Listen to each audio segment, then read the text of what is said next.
राजहंसी मोहर. विषयांचं वैविध्य, आशयाची समृद्धी. हिंदी चित्रपटसृष्टीतलं उत्स्फूर्त संगीताचा आविष्कार असणारं हरहुन्नरी व्यक्तिमत्व म्हणजे किशोर कुमार. त्याच्यात एक मनस्वी हळवा माणूस लपला होता. कसा होता किशोर कुमार एक गायक म्हणून? त्याच्या खासियती काय होत्या? सिनेसृष्टीत त्याला कसं झगडावं लागलं? या कथनाबरोबरच त्याची निवडक 25 गीतं आणि त्याचं रसग्रहण असं अनोखं पुस्तक नुकतंच दाखल झालं आहे, ज्याचं नाव आहे आवाजाचा अवलिया किशोर कुमार.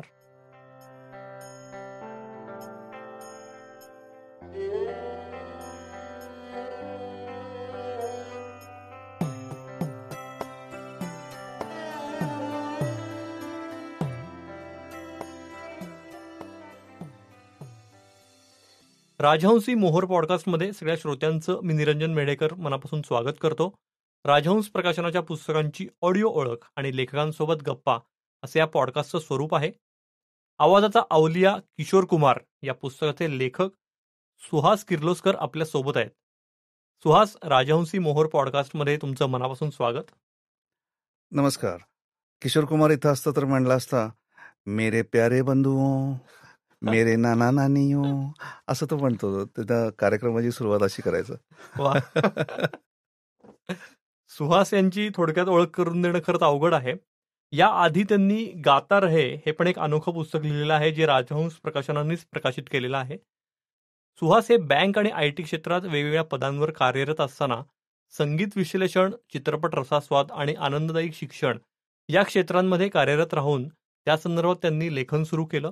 तबला, संवादिनी, सिंथेसायझर अशा वाद्यांचे हिंदुस्थानी राग संगीताचे शिक्षण कला आस्वादकाच्या भूमिकेतून ते घेतात. तसंच संगीत, चित्रपट कलांचा रसास्वाद जाणतेपणानं घेऊन त्यामधले बारकावे सहज सोप्या शैलीमध्ये रसग्रहण करताना नव्या जुन्या चित्रपटांमधील बारकावे दृकश्राव्य माध्यमातून आणि लेखनामधून ते मांडतात. या विषयावरचं त्यांचं लेखन सकाळ, महाराष्ट्र टाइम्स, तरुण भारत, साप्ताहिक सकाळ या नियतकालिकांमध्ये प्रसिद्ध होत असतं. याशिवाय ते शिक्षण क्षेत्रातही कार्यरत आहेत. सुहास, मला वाटतं आपण आता चर्चेला सुरुवात करूया. जरूर. सगळ्यात पहिल्यांदा किशोर कुमारवर इतकं सुंदर पुस्तक लिहिल्याबद्दल तुमचं मनापासून अभिनंदन. किशोर कुमारनं आजवर कितीतरी हिंदी गाणी गायली आहेत, म्हणजे तुम्हीच त्याचा एक्झॅक्ट आकडेवारी पण दिलेली आहे. 1929 ते 1987 या काळात तब्बल 2661 गीतं किशोर कुमारनं गायली आहेत. खरोखर खूप मोठी कारकीर्द आहे त्याची. तर इतक्या मोठ्या सविस्तर विस्तृत कारकिर्दीतून केवळ 25 गाणी निवडणं या पुस्तकासाठी हे खरोखर खूप मोठं आव्हान असणार. तर हे तुम्ही कसं केलं? आता किशोर कुमारबद्दल लिहिणं म्हणजे जसं मी म्हणतो की किशोर कुमार, आशा भोसले हे जिव्हाळ्याचे विषय आहेत. त्यामुळे त्याबद्दल माहिती घेणं, त्याच्या गाण्यांची खासियत नव्यानं जाणून घेणं, त्याबद्दल वाचणं, त्याबद्दल गाणी पुन्हा पुन्हा तीच वेगळ्या पद्धतीने ऐकणं, हे तर अगदी फार आधीपासून चालू आहे. म्हणजे अगदी मी लहानपणापासून किशोर आणि आशाचा फॅन आहे. त्यामुळे गाण्यांचा त्याच्या अभ्यास करणं वगैरे हे आवडीचा विषय. पण अवघड काय, तर त्यातल्या या गाण्यांपैकी 2600 गाण्यांपैकी 25 गाणी निवडायची हा एक तर अन्याय आहे आणि ते आव्हानही आहे. सो प्रत्येक वेळेला म्हणजे आज पुन्हा मला 25 गाणी काढायला सांगितली तर मी वेगळी काढीन, त्यातली 5 गाणी वेगळी करीन. 1 वर्षाभरानं सांगितलं तर मला पुन्हा वेगळीच सांगेन. 10 वर्षापूर्वी सांगितली असती तर वेगळी सांगितली असती. उद्या मी वेगळीच सांगेन. तर त्यामुळं त्यावेळेला मला जी वाटली 25 गाणी, त्यात संगीतकाराचं वैविध्य, गीतकारांचं पण कौशल्य, शिवाय त्यानं गीतकार संगीतकार म्हणून घेतलेली काही गाणी तर अशी पण घेतलेली आहेत. आणि त्यातलं जनरली किशोर कुमारनं जे वैविध्य जपलं तितकं वैविध्य त्याच्या गाण्यातून दिसावं असा या रसास्वाद घेताना 25 गाणी निवडतानाचा दृष्टिकोन आहे. तुम्ही सांगते त्यावरनं हे समजू शकतो की किती अवघड टास्क असं होतं तुमच्यासमोर. आणि किशोर कुमारची कारकीर्द जर एकूण बघितली आपण तर तो खरोखर एक चतुरस्र कलाकार होता. म्हणजे त्याच्या कारकिर्दीची सुरुवात अभिनयाने झाली आहे, हेही अनेकांना आमच्या पिढीतल्या तरी माहिती नसेल. तर एकूणच त्याच्या कारकिर्दीच्या सुरुवातीच्या दिवसांविषयी सांगाल आम्हाला? जरूर. किशोर कुमारचा ज्येष्ठ बंधू अशोक कुमार, तो चित्रपटामध्ये ऑलरेडी एस्टॅब्लिश्ड होता. त्यांचा स्वतःचा स्टुडिओ होता, ते निर्माते होते, अभिनय वेगवेगळ्या चित्रपटात करत होते. तर अशोक कुमार गांगुली यातला हा आपला मोठा भाऊ आहे आणि त्याचं बोट धरून यावं ह्याच्यापेक्षा त्याला गाण्यामध्ये कारकीर्द करायची होती. त्याला गायन करण्याचीच आवड होती. संगीताची त्याला विलक्षण आवड होती. त्यामुळं त्यानंच किशोर कुमारनं सांगितलेलं आहे की कॉलेजमध्ये तो गाणी गायचा. अगदी के. एल. सहगलची गाणी सुद्धा गायचा. तर के. एल. सहगल हा त्याचा पहिला गुरु असं तो किशोर कुमार म्हणतो. मग त्यानं चित्रपटसृष्टीत मुंबईत प्रवेश केल्यानंतर अशोक कुमारनं सांगितलं की तुला जी मिळतील ती कामं जशी आहेत तशी करायला सुरुवात कर आणि ऑब्झर्व्ह करायला सुरुवात कर. तर नॅचरली पहिलं लोकांनी त्याला अशोक कुमारचा भाऊ असं म्हणून, आता अशोक कुमार आहे म्हणून तू पण येणार का, अशा पद्धतीनं लोकांनी त्याला ट्रीट करायला सुरुवात केली. पण त्यानं जी मिळतील ती कामं म्हणजे अभिनयाची कामं घेतली. गाणं हे तुझं क्षेत्र नाही असंही बऱ्याच जणांनी सांगितलं. तरी सुद्धा तो म्हणजे ज्या चित्रपटात आपल्याला अभिनय करायला मिळतो त्यातलं गाणं गायचा प्रयत्न करायला लागला. त्यातनं हळूहळू खेमचंद प्रकाश असे एक एक संगीतकार त्याला संधी द्यायला तयार झाले. त्यानंतर सचिन देवबर्मन अर्थातच, आणि सचिन देवबर्मन यांच्याबरोबर त्याची कारकीर्द म्हणजे भराला आली. आणि मग नंतर आराधना हा दुसरा टप्पा आला. पण त्याला अभिनय करायचा नव्हताच. हो. त्यानं त्यानं फार नाखुशीनं केलं. आणि पण काम मिळण्यासाठी आपल्याला सगळ्यांना जे काही करायला लागतं तसं चित्रपटसृष्टीत त्यांनी मिळेल ते काम स्वीकारण्याचा ज्येष्ठ बंधूचा जो सल्ला आहे तो अगदी उत्तमरित्या मानला. आणि त्यानं ज्या चित्रपटात काम केलं त्याच्यातली त्यांनी हरहुन्नरीपणा दाखवला. त्यामुळं त्याच्याकडनं तीच कामं करून घेतली. मग त्याला उचलकूदची गाणी दिली गेली.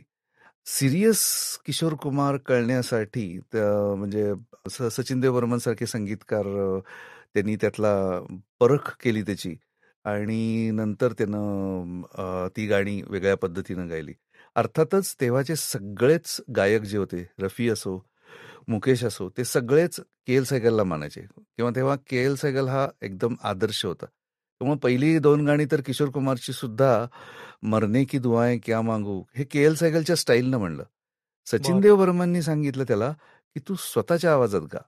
म्हणजे हे असे त्याला संगीतकार भेटले आणि त्यानंतर त्यांनी जे सल्ले दिले त्याप्रमाणे तो इम्प्रूव्ह करत राहिला. शिवाय त्याचा सगळ्या संगीताचा अभ्यास त्याचा होताच, पाश्चात्य संगीताचाही होता. आणि त्यातनं त्याची गायकी हळूहळू डेव्हलप झाली पार्श्वगायक म्हणून. आणि मग त्याच्या मनासारखं करिअर केलं आणि त्याने एका मोमेंटला सांगितलं की मी आता अभिनय करणार नाही. तुम्ही आता म्हणला तसं त्याला अभिनय कधीच करायचा नव्हता आणि त्याला सगळं त्याचं करिअर हे गाण्यावरच फोकस करायचा होता. पण अभिनयाची जी कारकीर्द त्यांनी केली तर त्याचा त्याला पार्श्वगायनातही खूप जास्ती फायदा झाला असं दिसतं. कारण 100हून अधिक अभिनेत्यांना त्यांनी आवाज दिलेला आहे. आणि असं जाणवतच नाही, म्हणजे देवानंदचं जेव्हा त्यांनी आवाज दिला देवानंदच्या गीतांना तेव्हा असं वाटतं की देवानंद स्क्रीनवर हे करतो. आणि तीच गोष्ट अमिताभच्या बाबतीतही होते किंवा राजेश खन्नाच्या बाबतीतही. तर हे कसब एक पार्श्वगायक म्हणून हे कमावणं किती अवघड आहे? पार्श्वगायक किंवा पार्श्वगायिका यांची बेसिक रिक्वायरमेंट काय? मुळातच तुम्हाला संगीताचं ज्ञान पाहिजे. बरोबर. तुम्ही ज्या पद्धतीनं गाता तो तुमचा आवाज नसतो, तो दुसऱ्याला दिलेला आवाज आहे. त्यामुळं अभिनय येणं फार, नकला करणं हे फार गरजेचं आहे आणि तेही तुम्हाला यायला लागतं. नकला करणं म्हणजे अर्थातच देवानंदसाठी आवाज द्यायचा आहे, संजीव कुमारसाठी आवाज द्यायचा आहे, अमिताभसाठी आवाज द्यायचा आहे. अगदी राजेश खन्ना सुद्धा आराधनाच्या आधी राजेश खन्नानं सांगितलेलं आहे की राजेश खन्नाला त्यानं बोलवलं घरी गप्पा मारायला. आणि मग त्याच्याशी गप्पा मारल्या, जनरल हवामानाच्या गप्पा मारल्या. आणि त्यातनं तो माणूस कसा आहे, त्याचा आवाज कसा आहे, तो कशा पद्धतीनं बोलतो, हे सगळं ऑब्झर्व करून मग आराधनाची गाणी रेकॉर्ड झाली. तर त्यावेळेला मग हा किशोर आपला आवाज कसा वापरायचा, कारण किशोर कुमारच्या गाण्यांमध्ये आपल्याला 2 पद्धतीनं बघता येतं. एक पार्श्व गायक किशोर कुमार म्हणून, आणि काही गाण्यांना त्यानं स्वतःचाच आवाज दिलाय. म्हणजे त्यानं स्वतः तर गाणी गायलेली आहेत, दुखी मर्न मेरे सुन मेरा कहना, ती त्यांना स्वतःच्या आवाजातच गायलेली आहेत. पण काही काही कॅरेक्टर्सना चेहराच किंवा वेगळा व्यक्तिमत्वच नसतं. उदाहरणार्थ अनिल दवन, त्यावेळेला किशोर कुमारनं स्वतःच्या आवाजात गाणी गायलेली आहेत. किंवा काही काही गाणीची उदाहरणं देता येतील. एक ऋतू आये एक ऋतू जाये, हा किशोर कुमारचा स्वतःचा आवाज आहे. हा त्यानं दुसऱ्याला दिलेला आवाज असं नाही वाटत. पण अशी बरीच गाणी सांगता येतील जी किशोर कुमारनं आपल्या आवाजात गायली. आणि किशोर कुमारनं पार्श्वसंगीत म्हणून ज्या अभिनेत्यांना आवाज दिला त्यांच्या व्यक्तिमत्वाप्रमाणे त्यानं तसा गायलेला आहे. अगदी अपवादात्मक उदाहरण अजून एक सांगता येईल की अशोक कुमारसाठी त्यानं आवाज दिला होता. बर जब भी कोई कंगना बोले, जब भी कोई कंगना बोले, पायल छनक जाए. हे गाणं जे आहे हे किशोर कुमारनं अशोक कुमारला दिलेला आहे आवाज, पण गायलंय स्वतःच्या आवाजात. ते त्यानं अशोक कुमारसाठी नाही गेलेलं. तर ते गाणं शौकीन चित्रपटामध्ये आर डी बर्मनचं म्युझिक आहे. अफलातून गाणं आहे आणि खोडकर पण सिरियस असा कॉम्बिनेशन असलेला किशोर त्याच्यामध्ये ऐकायला मिळतो. तर अशा पद्धतीनं त्याच्या गायनाच्या कारकिर्दीकडे बघता येतं. आणि ही कारकीर्द केवढी लांब आहे तर अगदी नायकांचे पुत्र म्हणजे सुनील दत्तचा मुलगा, त्यालाही लोकांचा आग्रह, सुनील दत्तचा आग्रह होता की किशोर कुमारच पाहिजे, कारण तो युवकांशी कायमच कनेक्ट राहिला. बरोबर. चित्रपट सृष्टी मुळात काम जे करते ते युवकांशी साठी करते. चित्रपट जे असतात म्हणजे तेव्हाचा बॉबी असेल, नंतर त्याच कथेसारखी मिळती जुळती कथा कयामत से कयामत म्हणजे रोमिओ ज्युलियटची वेगवेगळी रूपं. तर कयामत से कयामत बॉबीच्या प्रेक्षकांसाठी नाही आहे, तो त्यावेळेला जे यंगस्टर होते त्यांच्यासाठी आहे. तसंच गायकाचं सुद्धा असंच असतं की त्या वेळेच्या युवकांसाठी कनेक्ट होणारा आवाज. पण किशोर कुमारनं सगळ्या म्हणजे आजोबा, मुलगा, मुलगी आणि त्या नातू नात काय असले आणि आत्ताच्या जनरेशनलाही किशोर कुमार आपला वाटतो, कनेक्ट केलेला वाटतो. अगदीच खरंय. म्हणजे तुम्हाला एक किस्सा सांगतो. म्हणजे मागच्या आठवड्यात आम्ही ऑफिसमध्ये युट्यूबवर बघत होतो, तर आजची गाणी किशोर कुमारच्या आवाजात एआयनी ट्रान्सफॉर्म केलेली आणि ती इतकी छान वाटतात ऐकायला. म्हणजे हे कृत्रिम आहे, हा किशोर कुमारचा आवाज नाहीये हे माहीत असूनही त्यातनं जो एक फील येतो तर तो खरोखर वेगळाच आहे. हे रेलेव्हंट राहणं इतक्या पिढ्या आणि तो आवाज तसाच ठेवणं एक किती मुश्किल काम आहे हे जाणवतं. पण यात पुस्तकात तुम्ही जे मेन्शन केलंय की त्याला सिगारेटचा नाद नव्हता, दारूचा नव्हता, पार्ट्यांमध्ये जायची त्याला हौस नव्हती, तर ही जीवनशैली पण त्यांनी मुद्दामून तशी जपली असं वाटतं तुम्हाला? की कारण त्याला गायक म्हणूनच कायम जिवंत राहायचं होतं. हा, त्याची जीवनशैली म्हणजे तो एकाग्रतेनं एकटा राहणारा माणूस होता. त्याला हे दुटप्पी दुनिया आहे असं वाटायचं, त्यामुळे त्याला कायम खांडवा त्याच्या जन्मगावाचं आकर्षण होतं. तो जरी मुंबईमध्ये त्याची कारकीर्द होती आणि त्याच्याबद्दल आपलेपणा होता आणि मुंबईत जरी राहत असला तरी त्याचं कनेक्शन कायम खांडव्याशी होतं. आणि त्याचंच गाणं आहे किशोर, मतलबी है लोग यहाँ पर मतलबी जमाना. तर ते जे असं त्याचंच म्हणणं असेल असं त्या गाण्यातनं आलेलं असावं. पण ते गाणं वेगळं, चित्रपटातला प्रसंग वेगळा आहे, पण लोक आपल्या फायद्यासाठी काम करून घेतात याचे त्याला आधीही अनुभव आले होते. कारण लोक त्याला गृहीत धरायला लागले की हा अशोक कुमारचा भाऊ आहे, याला काय काम देतं, याला काय गायला येतं म्हणून. त्यामुळं त्याचं ज्या निर्मात्यांनी त्याला गाणी दिली नाहीत किंवा त्याला त्रास दिला किंवा त्याची गाणी काढून घेतली दुसऱ्या गायकाला दिली, त्यावेळेला नंतर जेव्हा किशोर कुमार बहरात आला, आराधनानंतर त्याचे दिवस सुरू झाले, तेव्हा त्या प्रोड्युसरना त्यानं त्याचा वचपा काढलेला आहे. तर पण तो मानातपासून हळवा होता, एकटा राहणारा होता. तो काय झाडांशी बोलायचा, म्हणजे झाडांशी बोलायचा म्हणजे काय, आपण संवाद कोणाशी साधणार, जो म्हणजे यश मिळाल्यानंतर मागे येणारे लोक त्यांना बघितलेले होते. असं तुम्हाला चित्रपटसृष्टीत तर बरंच हे मिळतं. आधी जेव्हा नाव नसतं तेव्हा कुणीच विचारत नाही, हे त्याला आधीपासून अनुभवलं होतं. त्यामुळं त्याचं ते एकटेपणाचं कौतुक होतं, त्यामुळं त्याला लोकांनी विचित्र म्हणलं.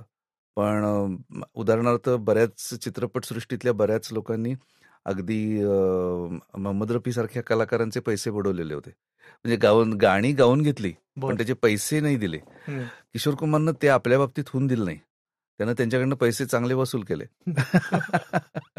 आणि म्हणून पण तुम्ही जे पुस्तकात नमूद केले की अशी बरीचशी गाणी जी किशोरला सुरुवातीला ऑफर झालेली, जी त्यांनी नाकारल्यावर रफी किंवा मन्ना डे यांनी नंतर ती गायलेली आहेत, अशी मोजकी गाणी आहेत. त्याची कारणं वेगळी आहेत, कारण त्यामध्ये प्रोड्युसरनं पैसे दिलेले नसतील तर आधी गाणी गाऊन घ्यायसाठी तो आधी पैसे घ्यायचा, मग हे पैसे वेळेवर द्यायचे नाहीत, त्यामुळं त्यानं त्याच्यासाठी काही काही जणांनी पैसेच दिले नाहीत म्हणून अर्धेच पैसे दिले म्हणून तो अर्धी दाढी करून आला होता.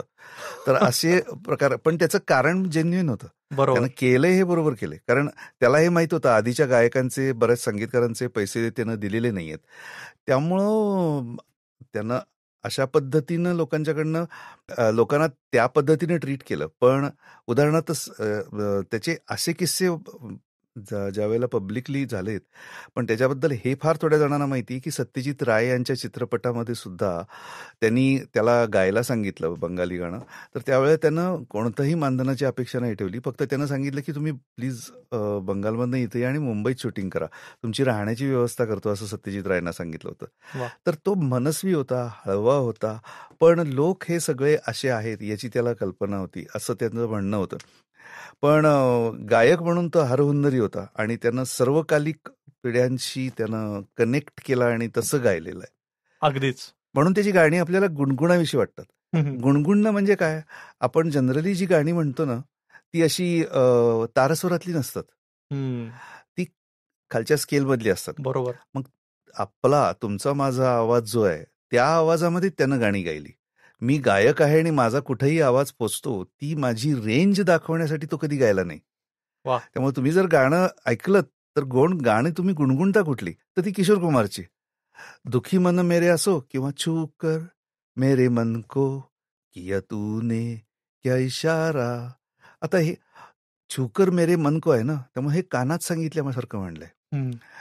बदला ये मौसम, हे ज्या पद्धतीनं किशोर कुमारनं हलक्या आवाजामध्ये खालच्या स्केलमध्ये माहिलंय, त्यामुळं ते गाणं गायला अवघड आहे, पण आपण गुणगुणतो. ही बरोबर. गंमत आहे त्याच्या गाण्यात. वा. म्हणून आजही गाणी कुठली गुणगुणली जातात, जी खालच्या स्केलमध्ये गायलेली आहेत ती गुणगुणलेली जातात. आरडाओरडा केलेली गाणी ऐकायला कधीतरी, म्हणजे तारस्वरातली गाणी असतातच. कधी कधी जर समजा वरच्या स्केलमधली गाणी का सिच्युएशन प्रमाणे करायला लागतात, पण त्यामध्येही त्यानं शक्यतो खालच्या स्केलमध्ये गाणी गायलेली आहेत. अच्छा. खूपच तुम्ही इंटरेस्टिंग मुद्दे सांगताय.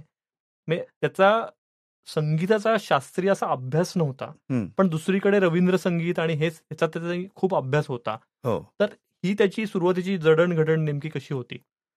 अशोक कुमारने या बाबतीत सांगितलेलं आहे की एकदा किशोर कुमार लहान असताना आभास कुमार गांगुली ज्या वेळेला होता तो त्यावेळेला त्याला काहीतरी लागलं आणि त्यामुळं तो बरेच दिवस रडत होता आणि त्यातनं त्याचा आवाज त्याचा म्हणजे बरेच दिवस लागल्यामुळं, बरेच दिवस दुखत असल्यामुळं, त्याचं पेन सफर केल्यामुळं तो जो रडत होता त्यातनं त्याचा आवाज फुटला, तो वेगळा झाला आवाज. आणि त्याला गाण्याची भयंकरच आवड होती, त्यामुळं तो वेगवेगळी गाणी गायचा. पण त्याला नुसतंच के.एल. सहगलची आवड होती असं नाही, त्याला पाश्चात्य संगीताचा आवड होती. अमेरिकेत बाहेर जर परदेशात त्यावेळेला कुणीही जात असेल तर तो त्यांना प्रत्येकाला एकच सांगायचा, येताना 2 रेकॉर्ड माझ्यासाठी घेऊन या. आणि त्यानं त्याचं कलेक्शन बरंच केलं होतं, त्याचा अभ्यास करायचा, त्याच्या वेगळ्या स्टाईलची गाणी कशी आपल्याकडे करता येतील. त्यामुळे त्यानं हम थे वो थी हे चलती का नाम गाडीमधलं गाणं सचिन देव बर्मनला ते त्यांनी ओरिजिनल गाणं ऐकवलं आणि ह्याच्यावर काहीतरी गाणं करू म्हणलं.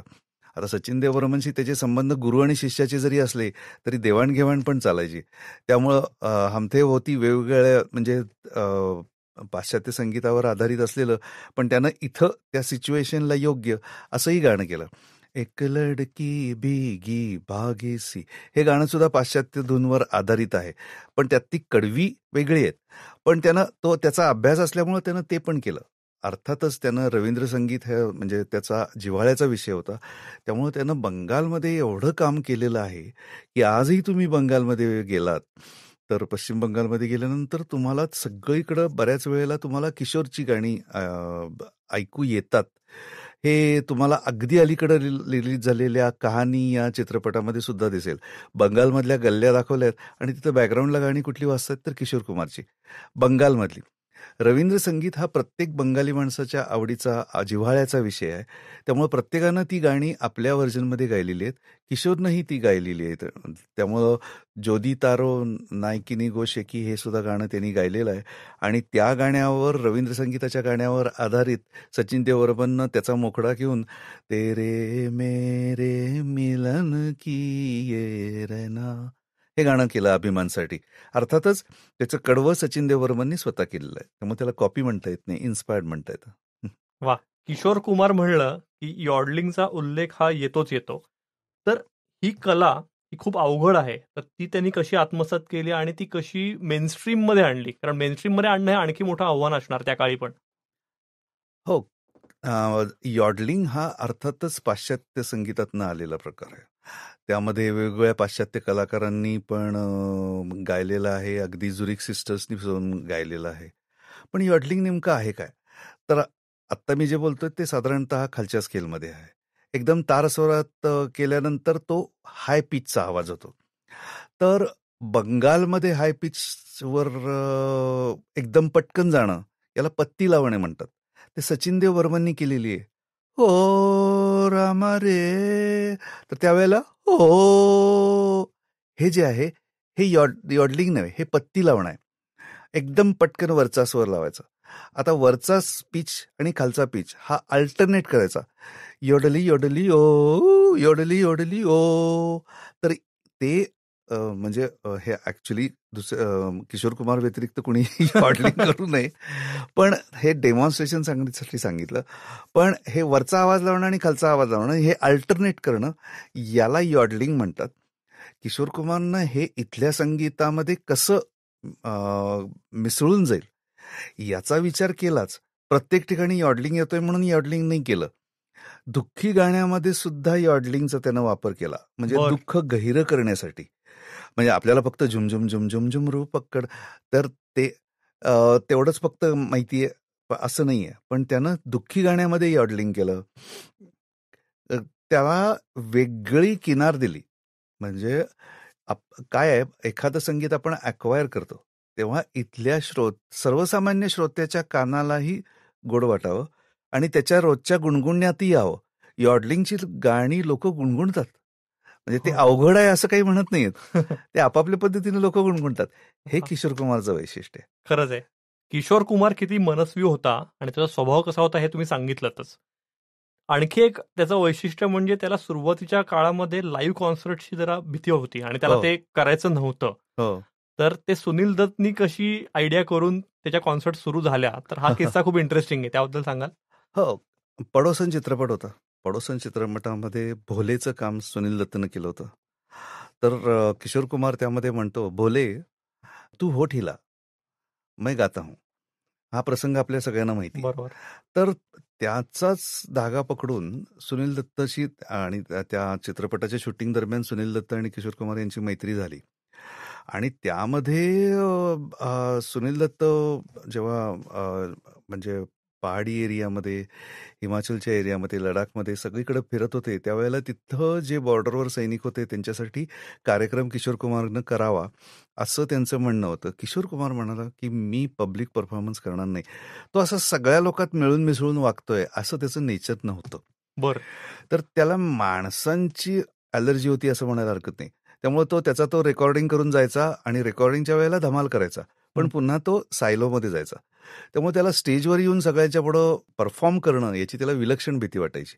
तर एकदा सुनील दत्तनी आयडिया केली आणि सुनील दत्तनी सांगितलं, तू फक्त पुढं ये आणि मी पुढं गातो, पडोसनमध्ये जसं केलं ते, त्यामुळं माझ्या मागं उभं राहून तू गा. मग किशोर कुमार सांगितलं चालेल, नाहीतर माझे पाय लटपटतात असं त्यानं सांगितलं होतं. आणि हा किस्सा सुनील दत्तनं सांगितलाय जाहीररित्या. तर सुनील दत्तनी स्टेजवर उभं राहिला आणि गाणं गातोय असा अभिनय केला आणि त्याच्यानंतर डोळे मिटून किशोर कुमारनं गायला सुरुवात केली आणि किशोर कुमारची तंद्री लागली आणि सुनील दत्त दुसऱ्या 2 म्हणजे ओळी झाल्यानंतर बाजूला झाला आणि नंतर किशोर कुमारच्या लक्षात आलं की आपण लाईव्ह परफॉर्म करतोय. आणि नंतर एकदा ती भीती गेल्यानंतर काही अवघड नसतं. हे आपल्या प्रत्येकाच्याच कधीतरी अनुभवलेलं असेल ज्यांनी स्टेज परफॉर्मन्स केलेला असेल तर. आणि मग नंतर त्याला लक्षात आलं की लोकांचा फीडबॅक असा यायला लागला, अरे तुम्ही आमच्यासाठी एवढं गाणं गाताय, परफॉर्म करताय.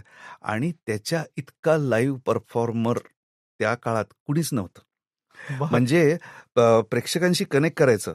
आत्ता जे लाईव्ह शो होत आहेत, सोनू निगम असो, श्रेया घोषाल असो, सुनीती चव्हाण असो, ते लोकांना, शंकर महादेवन असो, ते सगळे काय करतात, लोकांना गायला सांगतात. त्यांना कधी किशोर कुमार त्यांना स्टेजवर पण बोलवायचा, त्यांना यॉडलिंग शिकवायचा, त्यांना वेगळ्या पद्धतीनं वेलकम करायचा आणि आप मेरे साथ गाओ असं म्हणून त्यांना पब्लिकला इन्व्हॉल्व्ह करायचं. असं त्यावेळेला दुसरं कुणीही करत नव्हतं. म्हणजे दुसऱ्या कुठल्याही गायकानं अशा पद्धतीनं काय डान्स पण करायचा म्हणजे त्याचं नृत्य हे वेगळंच असायचं आणि तो स्टेजवर म्हणजे असा फ्रीली वावरायला लागला आणि त्याला एक वेगळंच म्हणजे गवसलं, असं सूर गवसला. सूर वा, म्हणजे लाईव्ह परफॉर्मन्स मधला गवसला. सूर क्या त्याला बात. गवसलेला होताच, खरंय. पण लाईव्ह परफॉर्मन्स मधला त्याला जी नस सापडली आणि त्यानं धमाल केली, वा. असं आहे. म्हणजे तुम्ही नमूद केल्या पुस्तकात तसं यादों की बारात मधलं ते जे फेमस गाणं आहे, हो, म्हणजे ते पब्लिकला वर स्टेजवर बोलवून किंवा सगळ्यांसोबत ते म्हणणं म्हणजे हो, किती अवघड आहे. क्राऊड मॅनेजमेंट पण त्याला किती उत्कृष्ट येत होतं. हो, हो, एक गारुड जे म्हणतो आपण की लाईव्ह परफॉर्मन्स मध्ये पण ते तितकंच त्याचं होतं. या पुस्तकाची अर्पण पत्रिका ही खूप विशेष आहे. म्हणजे हे पण अनेकांना माहिती नसणार आहे की विविध भारतीनं किशोर कुमारच्या गाण्यांवर बंदी आणलेली हो, आणीबाणीच्या काळात. हो. तर तो प्रसंग नेमका काय होता आणि तो त्याच्यातनंही तो माणूस म्हणून किंवा कलाकार म्हणून किती मोठा होता हे दिसतं. हो, कारण किशोर कुमारला त्यावेळेला आणीबाणीच्या काळामध्ये त्याला लाईव्ह परफॉर्मन्ससाठी बोलवलं होतं. किशोर कुमारनं नाही म्हणून सांगितलं होतं. तर त्यावेळेला माहिती आणि मंत्री विद्याचरण शुक्ला होते आणि त्यांनी पुन्हा सांगितलं, तर त्यानं म्हणजे माझ्या मनाविरुद्ध कुणी मला गायला लावणार नाही, असं किशोर कुमारचं म्हणणं होतं आणि तो गेला नाही. तर हे काही त्यांना आवडलं नाही, त्यामुळे त्यांनी किशोर कुमारच्या गाण्यावर बंदी घातली विविध भारतीवर. विविध भारती हे सरकारी रेडिओ असला तरी एंटरटेनमेंटचा चॅनल होता आणि त्या चॅनलवर किशोर कुमारची गाणी लावायची बंद झाली. त्यावेळेला रेडिओ सिलोन वर बिनाका वगैरे गाणी चालू होती आणि नुकसान कोणाचं झालं? विविध भारतीचं झालं. लोकांनी सिलोन ऐकायला सुरुवात केली. होतेच, सिलोनचे चाहते होतेच बरोबर. म्हणजे हो. आधीपासून. पण सिलोनवरच किशोर कुमारची गाणी ऐकायला मिळतात, हे लोकांच्या लक्षात आलं. आणि आकाशवाणी विविध भारतीपुरतं लिमिटेड नव्हतं ना, म्हणजे आकाशवाणी सगळ्या केंद्रावर किशोर कुमारची गाणी लागत नाहीत आणि फक्त सिलोनवर ऐकतात. आणि सिलोन हा त्यावेळेस म्हणजे किशोर कुमार लोकप्रिय गायक होताच, त्याची गाणी लोकांना पुन्हा पुन्हा ऐकायला आवडायची. लोकांनी सिलोनवर गायला सुरुवात केली. पण तो खमकेपणा त्यानं निर्मात्यांनाही दाखवला, सरकारलाही दाखवला. स्वातंत्र्यावर त्याचा विश्वास होताच त्यामुळं. तर ते सरकारचं लांगुलचालन त्यानं कधीच केलं नाही. त्यामुळं कुठल्या तरी पुरस्कारासाठी त्यानं काहीतरी केलंय असं कधीही त्यानं केलं नाही. आणि हे त्याचं उत्तम उदाहरण आहेच. आणि ही बंदी साधारण किती काळ टिकलेली म्हणजे आणीबाणी होती तोपर्यंत होती का काही काळ? नंतर काही काळानंतर लोकाग्रहास्तव ही बंदी उठवावी लागली. हो. म्हणजे त्यांच्या लक्षात आलं की हे नुकसान विविध भारतीचं आहे. तुम्ही म्हणलात लाईव्ह परफॉर्मन्स मध्ये तो काय धमाल करायचा, पण यामुळे पण बऱ्याचदा त्याच्यावर त्याच्या गाण्यांवरील विनोदी किंवा उच्छृंखल गाणी असा एक शिक्का मारण्याचा प्रयत्न त्या काळीही केला गेला. तर याविषयी काय बघता तुम्ही याकडे?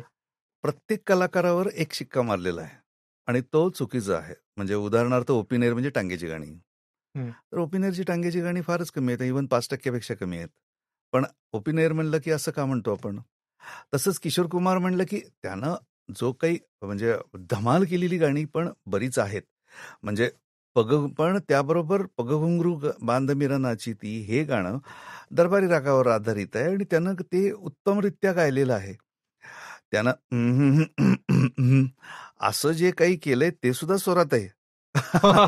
आणि कुएं में डूब मर जाना यार तुम शादी मत करना, त्यावेळेला त्याचा आवाज गेलाय असं त्यानं दाखवलंय आणि त्यानं सांगितलंय पण ते. त्यामुळे त्या गाण्याची सुरुवात किशोर कुमारच्याच गाण्यात आवाजात ऐकावी आणि आवाज लागत नाहीये असा अभिनय पण त्यानं केलेला आहे. तर त्याचा आवाज त्याचा कमालीचा होता. त्यानं अशी धमाल केलेली गाणी खूप गायलेली आहेत. तितकीच त्याची सिरियस गाणी उत्तम आहेत. वेगवेगळ्या मूड्समधली किशोर कुमारची गाणी ऐकत राहावीत. म्हणूनच म्हणलं 25 गाणी निवडणे हे फारच कमालीचं अवघड होतं. कारण सिरियस गाण्यामध्ये त्यानं सिरियस अभिनयही केलेला आहे. त्यामुळं त्याचा दुखी मन मेरे सुन मेरा कहना हे गाणं असू दे की मजबूर मधलं गाणं जर तुम्ही देखता की नहीं मैं नहीं देख सकता तुझे रोते हुए किंवा कैसे कहे हम प्यार ने हमको क्या क्या खेल दिखाए, त्या गाण्यामध्ये येतो असं जे काही करतो ते कमाल आहे. अशी परत मेहमूदच्या चित्रपटामध्ये कुंवारा बापमध्ये गायलेली लोरी आरी आजा, तर ते गाणं ऐकल्यानंतर डोळ्यात पाणी येतं. म्हणजे तर ती किशोर कुमार हा व्हर्सटाईल आहे. धमाल केलेली गाणी ऐकायला आवडतील, पण वेगवेगळ्या मूड्समधली गाणी जर ऐकायची असतील तर तुम्ही ती तशा मूडमधली गाणी सिलेक्ट केल्यानंतर आपल्या लक्षात येतं. त्यामुळे तो एक शिक्का मारलेला होता आणि तो त्यातलं बरंचसं कारण त्यानं केलेल्या अभिनयाच्या ह्याच्यावर त्यानं जी काही उछलकूद केलेली आहे आणि वेगळ्या पद्धतीचं नृत्य केलेलं आहे, ती इमेज लोकांच्या डोळ्यात असल्यामुळं लोकांना ती गाणी फक्त गायली असं एक शिक्का बसला.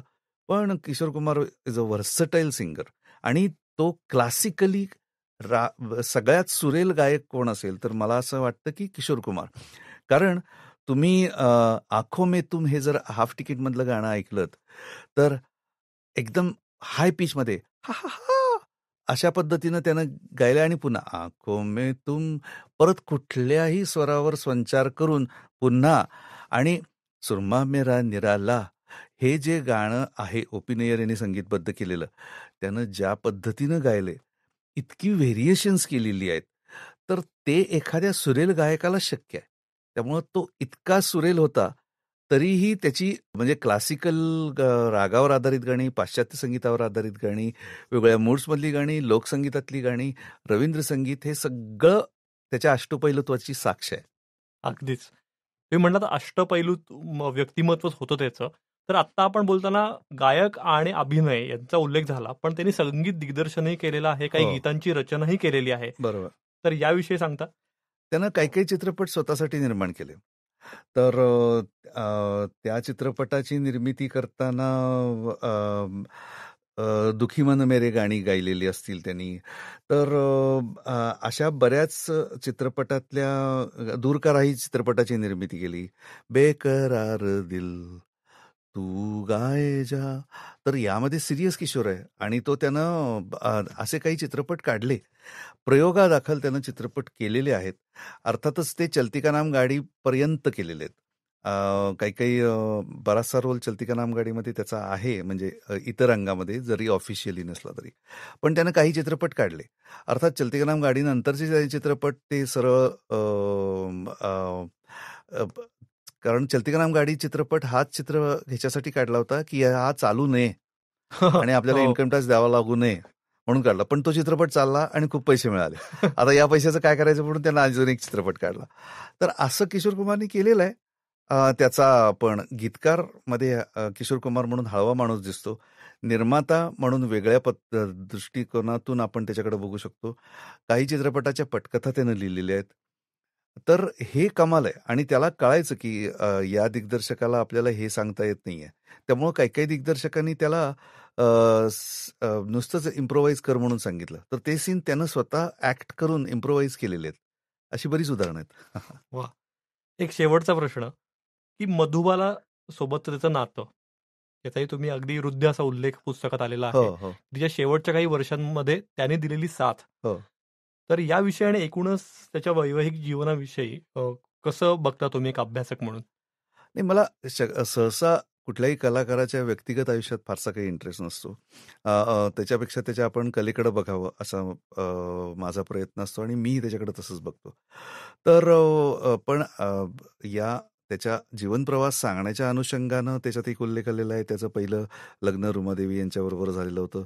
त्यानंतर त्यांचे काही कारणामुळे मतभेद झाले. पण नंतर त्यानं बाकीच्या कलाकारांनी जेव्हा मधुबालावर बरेच जण प्रेम करत होते. त्यात प्रेमनाथ होता, दिलीप कुमार होता. पण बऱ्याच कलाकारांनी त्याची जेव्हा साथ सोडली मधुबालाची, त्यावेळेला मधुबाला अत्यंत आजारी होती आणि आजारी अवस्थेमध्ये साथ देणारा फक्त किशोर कुमारच होता. आणि किशोर कुमारनं मधुबालाची इच्छा प्रेम कसं असावं, मधुबालाची इच्छा पूर्ण करण्यासाठी की तिला सौभाग्यवती म्हणून मारायचं होतं. तर त्यानं किशोर कुमारनं अजूनही लग्न करण्याची तयारी दाखवली. लग्न केलं. तिला घेऊन तो लंडनला उपचारासाठी घेऊन गेला. त्यावेळेलाही डॉक्टरनी सांगितलं होतं की हिचे काही फार दिवस राहिलेले नाहीत. त्यावेळेलाही तो तिला नेहमी भेटायला जात होता, असं मधुबालाच्याच बहिणीने टाइम्स ऑफ इंडियाला दिलेल्या मुलाखतीत सांगितलेलं आहे. तर असा तो कमिटेड माणूस होता. आणि अर्थातच त्याच्यानंतर लीना चंदावरकर बरोबर त्याचं लग्न झाल्यानंतर तो स्थिरावला असं म्हणता येईल. किशोर कुमार म्हणलं की आशा भोसलेंचे उल्लेख येतोच येतो. हो. आणि आशा भोसलेंवरही तुम्ही पुस्तक लिहिताय अशी आम्हाला विश्वसनीय सूत्रांकडून खबर आहे. तर या पुस्तकाबद्दल खरोखर उत्सुकता आहे, तर त्याविषयी सांगाल? अर्थातच किशोर आणि आशा हे आवडीचे विषय आहेत आणि राजहंस पब्लिकेशनतर्फेच त्यांनी मला गायकांविषयी लिहा म्हटल्यानंतर मी पटकन किशोर आशा सांगितलं. आणि किशोर कुमारचं हे पहिलं पुस्तक प्रसिद्ध झालेलं आहे. आशा भोसलेंवरचं पुस्तक याच पद्धतीनं आशा भोसले यांचा जीवन प्रवास साधारणतः 7,500 शब्दात आणि 25 गाणी, त्यात 5 मराठी, असं ते पुस्तक लवकरच प्रसिद्ध होत आहे. पण किशोर आशा हे कॉम्बिनेशन कमालच होतं. म्हणजे त्यांचं अंडरस्टँडिंग आणि किशोर ज्या पद्धतीनं धमाल करायचा रेकॉर्डिंगच्या वेळेला, दोघंही अष्टपैलू आणि दोघांची अभिनयातली देवाणघेवाण, दोघांच्यातली कलात्मक मैत्री आणि त्यामध्ये दोघांचा एकमेकाबद्दलचा असलेला आदर हा त्यांच्या गाण्यातही दिसतो, बऱ्याच गाण्यात दिसतो. त्यामुळं किशोर आशा यांची गाणी ऐकणं हा आपल्या सगळ्याच श्रोत्यांचा आवडीचा भाग आहे. त्यामुळं आशा भोसलेवर लिहिणं पुन्हा ते माझ्या आवडीच्या विषयावर लिहिण्यासारखंच आहे ते. वा. आणि आपण आशा भोसलेंवरच्या एपिसोडला नक्की भेटणार आहोत या जरूर. पॉडकास्टमध्ये. जरूर. सुहासजी, तुम्ही वेळात वेळ काढून आलात. राजहंसी मोहोर पॉडकास्ट तर्फे तुमचे मनापासून आभार. धन्यवाद. किशोर आणि आशा असे विषय असणे ना, वेळ काढायला मला आवडतं. आवाजाचा अवलिया किशोर कुमार या पुस्तकाची लिंक आम्ही या एपिसोडच्या डिस्क्रिप्शन बॉक्समध्ये देतोय. त्यावर क्लिक करून तुम्ही हे पुस्तक घरपोच मागवू शकता. हा एपिसोड आवडला असेल तर आमचा चॅनल नक्की लाईक करा, सबस्क्राईब करा. तसंच या एपिसोडची लिंक तुमच्या फ्रेंड सर्कलमध्ये किंवा रिलेटिव्हजने नक्की शेअर करा. राजहंसी मोहोर हा पॉडकास्ट स्पॉटिफाय, ॲपल पॉडकास्ट, गाना, अमेझॉन म्युझिक, जिओ सावन अशा लीडिंग प्लॅटफॉर्मसह राजहंस प्रकाशनाच्या यूट्यूब चॅनलवरही ऐकण्यासाठी मोफत उपलब्ध आहे. राजहंसी मोहोर ही राजहंस प्रकाशनाची निर्मिती असून साऊंडस्क्रिप्टची 2024ची प्रस्तुती आहे.